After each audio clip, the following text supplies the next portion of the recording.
अस्सलामुअलैकुम सामीन, 24 शव्वाल मुकर्रम और 23 अप्रैल है। ख़बर का उन्वान है कश्मीर में मरने वालों की फहरिस्त।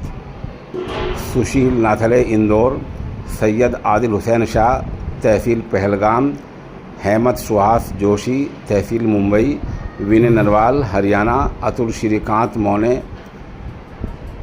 वेस्ट ठने, नीरज उदवानी उत्तराखंड, वेतन अधिकारी कोलकाता, सुदीप नयोपन नेपाल, शुभम द्विवेदी उत्तर प्रदेश, प्रसाद कुमार उड़ीसा, मनीष रंजन बिहार, एम रामचंद्रन केरल, संजय दलीप दसाली मुंबई, जय संजन विशाखापट्टनम, मधुसूदन बेंगलुरु, संतोष जगदाले महाराष्ट्र, मंजुनाथ राव कर्नाटक, कोस्तंभू गानवेट पुणे महाराष्ट्र, भारत भूषण बेंगलुरु, सुमित परमार गुजरात, यथेश परमार गुजरात,